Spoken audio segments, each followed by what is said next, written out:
I just wanted you to elaborate a little bit on what you said a moment ago about a continued shutdown, making it more difficult to make a move in December, and that may make you more cautious.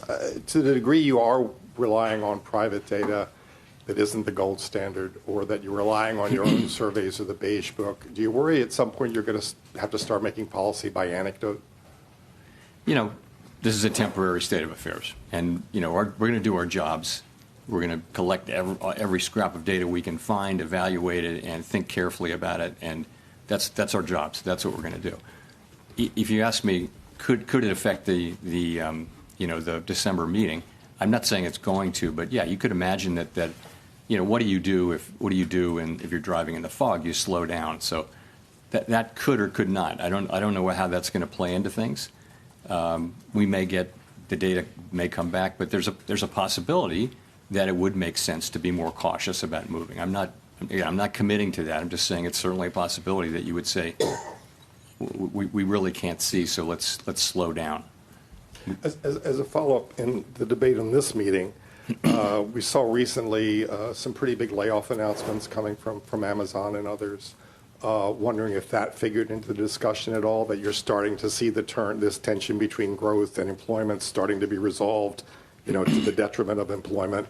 And secondly, some of the stress is starting to appear in the bottom spur of the K, as they call it, household health premiums that are going to possibly be going up quite substantially, things like that. Has that started to become a factor in your policy discussion? So those are both things that we're watching very, very, very carefully. To start with the layoffs, you're right. You see a significant number of companies either announcing that they are not going to be doing much hiring or actually doing layoffs, and much of the time they're talking about AI and what it can do. So we're watching that very carefully, and yes, it could absolutely have implications for job creation. We don't really see it in the initial claims data yet. Now, it's not a surprise that we don't. It takes some time for it to get in there, but we're watching that really carefully. But again, don't see it yet in the initial claims data. On the K-shaped economy thing, I would say the same thing or similar thing.